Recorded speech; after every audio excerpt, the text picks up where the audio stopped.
Coucou, c'est Calypso, j'espère que vous allez bien. Moi ça va, on est le 28 mars aujourd'hui. On se retrouve sur TikTok pour une petite guidance astro. On va aller voir les énergies pour le mois d'avril pour les personnes qui sont du signe du Scorpion.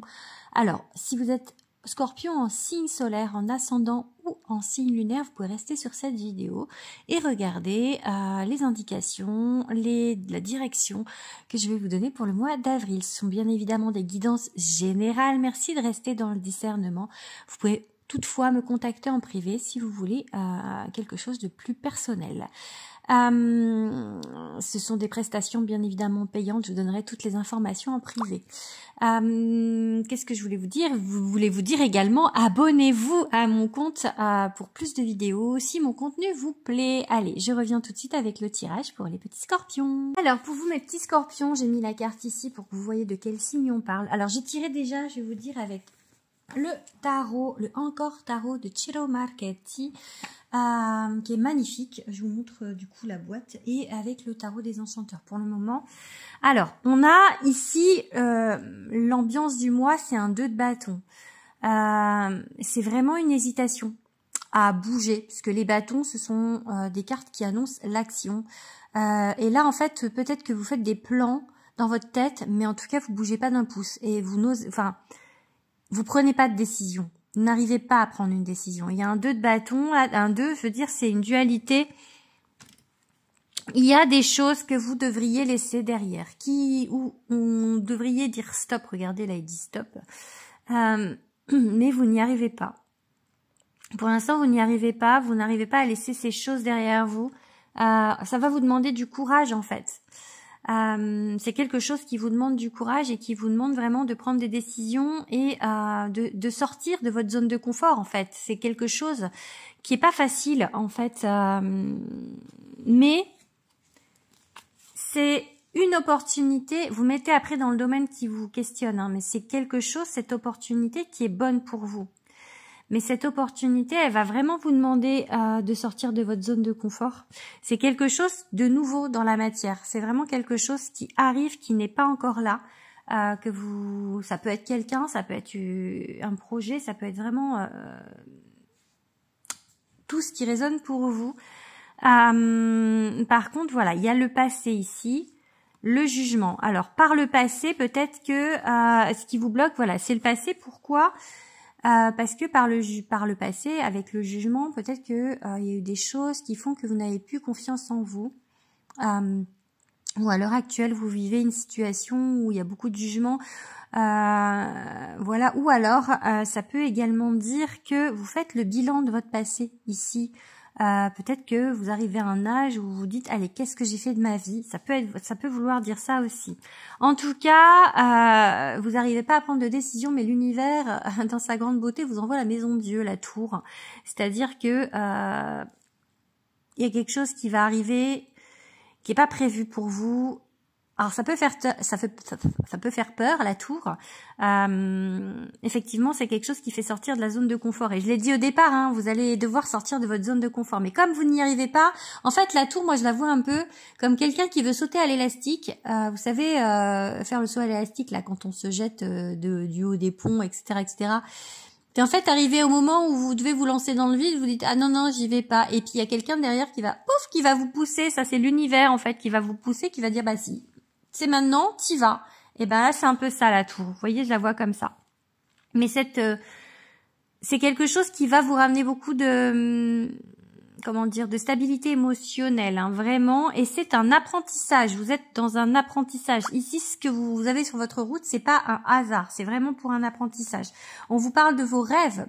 Quelque chose, vraiment, d'aller au bout de vos rêves. Ça peut être être dans une relation idéale, avoir un projet qui vous fait vraiment vibrer, vraiment quelque chose, et c'est pour ça en fait qu'on va vous faire sortir un petit peu de votre zone de confort. C'est pour que vous aider à aller au bout de ce pourquoi vous êtes ici et ce qui vous fait vraiment rêver. En tout cas, vraiment, c'est quelque chose qui, là en ce moment, il y a vraiment une instabilité, ça va peut-être vous faire des montagnes russes émotionnelles. C'est ça, oui, avec la reine de coupe à l'envers, il y a vraiment une idée avant d'avoir cette stabilité, il y a vraiment peut-être vous allez avoir des sueurs un petit peu froides dans le sens où est-ce que j'ai pas fait une grosse connerie là. Et on a un as de denier ici aussi, deuxième as de denier, vraiment vous voyez comme c'est la même carte, pour planter quelque chose de nouveau. C'est quelque chose qui met du temps à arriver, ça vous saoule. Par contre, on va vous demander du coup d'être dans la réflexion, d'être dans l'introspection et de lâcher prise en fait, d'aller chercher au fond de vous votre capacité en fait de lâcher prise. Et on finit par un roi denier qui est le roi de l'abondance.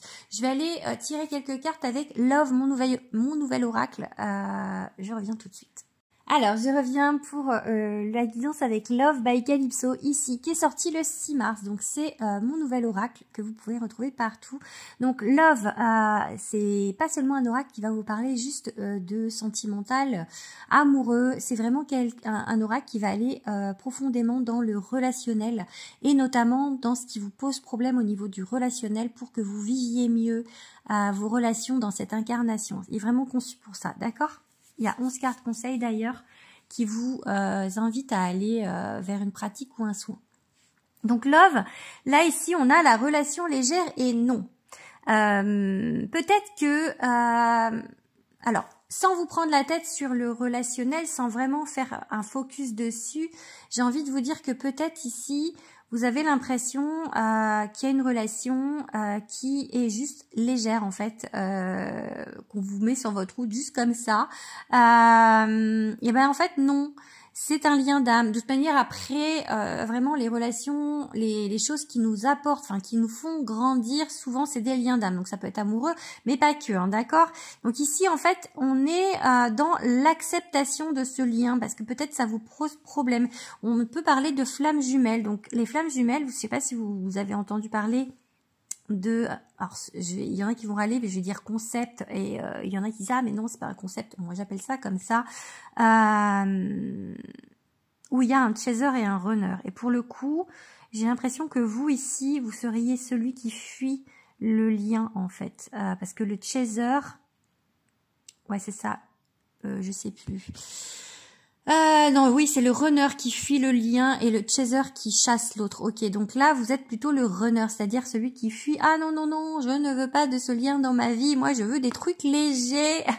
Voilà, ça peut vouloir dire ça. Ou alors, on vous demande aussi pour certains, parce qu'il faut voir large, vu que c'est du général, de rester justement léger dans cette relation. Peut-être que vous êtes complètement ok avec le fait que vous soyez en lien d'âme, mais pour l'instant, on vous dit, c'est pas le moment de vous prendre la tête avec